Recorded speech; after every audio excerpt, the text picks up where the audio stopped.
নমস্কার, মিঠুস কিচেনে সবাইকে স্বাগত। কেমন আছেন তো আপনারা? নিশ্চয়ই ভালো আছেন, আমিও ভালো আছি। এই আজকে আপনাদের সামনে বেগুন ভর্তার রেসিপি নিয়ে এসেছি। বেগুনটা পোড়া করব, তার জন্য গ্যাস জ্বেলে দিয়েছি। বেগুনটা পুড়িয়ে নেবো জালটা বসিয়ে দিয়ে।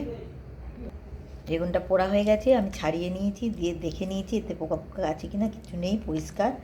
এবার তার জন্য গ্যাস জ্বেলে দিয়েছি, কড়া বসিয়ে দিয়েছি। দেবো সর্ষের তেল। বেগুন পোড়া একটু সর্ষের তেল লাগে, ওটা একটু তেল করা ছিল। বেগুন ভর্তার জন্য মানে সবজি কেটে নিয়েছি: পেঁয়াজ, আদা, রসুন, কাঁচা লঙ্কা, টমেটো আর ধনেপাতা।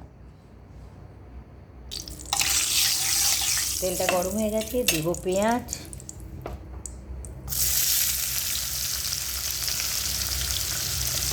পেঁয়াজগুলো একটু লাল লাল হবে।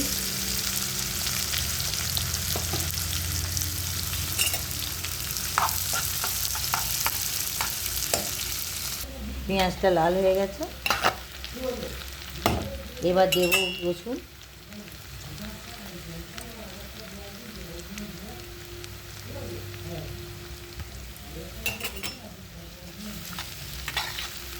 দেবো আদা, টমেটো আর কাঁচা লঙ্কা একসঙ্গে দেবো।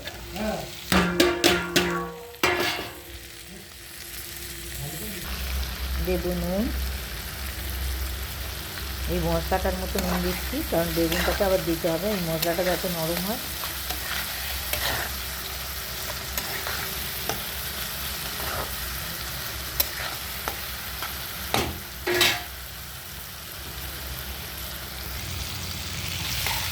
নরম হয়ে গেছে, বেগুনটা দিয়ে দেবো।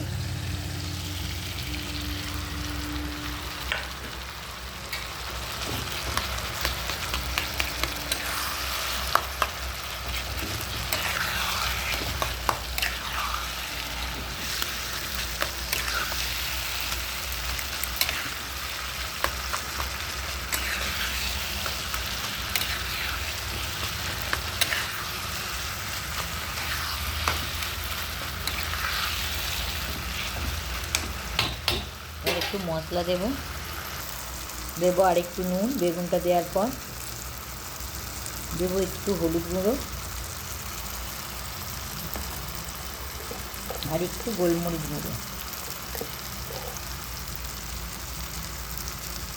দেবো ধনেপাতা।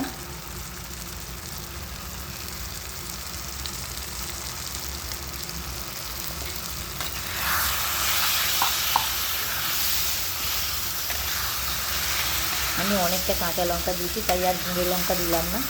গুঁড়ো লঙ্কা একটু দিলে কালারটা সুন্দর আসে।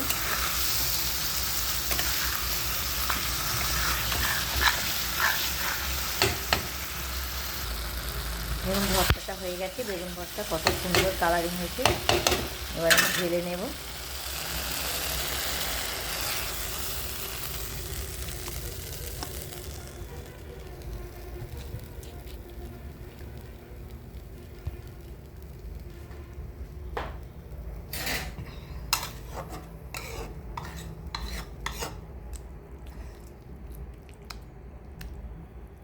বেগুন ভর্তা গরম ভাত, গরম রুটি দিয়ে দুর্দান্ত লাগে। একবার করে খেয়ে দেখবেন, অবশ্যই ভালো লাগে।